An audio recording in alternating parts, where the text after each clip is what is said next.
บรรบรรยากาศการซื้อของอยู่ที่เมืองพาราณสีก็ได้ซื้อของฝากของตอนเต็มนี่อันนี้ก็เป็นกระเป๋านี่กระเป๋างามๆกับ50 บาท100 รูปีโอเคอันนี้คือผู้แสดงบุญมาจากไทยนี่ตรงปุ้งเงินลายนี่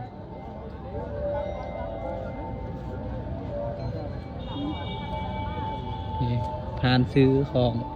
ต่างๆนี่ลำพูสาวอโศกนี่สาวอโศกนี่อันนี้ก็เป็นตัวแทนของพระพุทธเจ้าสมัยพระเจ้าอโศกมหาราชแพงไม่ใช่100นี่อันนึง100นี่ก็มีอันนี้ติงปงหลายอันหลายแนวกระเป๋าคน6 กินคนเลย6 กินเลย6 อันร้อย6 กินเลย1 กินก็20 บาทซื้ออัน5 อัน100อันใหญ่กว่านี้หน่อยนึงย้ายวันนะย้ายโอ้มีแต่อันคักๆเนาะเนาะไม่ลังเนอะนี่มาลานี่เนอะอาหารของฝากของตอนผู้ใดอยากได้ก็เอาเด้อมีฮัดบีมีกระจกงามอันนี้คือวีอันนี้คือหลวงจีนน้อย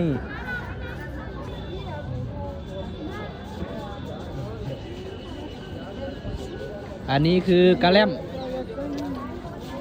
มอินเดียช็อกโกแลตวานิลลาสตรอเบอรี่มานิลาป่ะมีหลายรสหลายชาติที่เราได้เรียกซื้ออันนี้ก็คืออินเดียกลับมาหลายนะ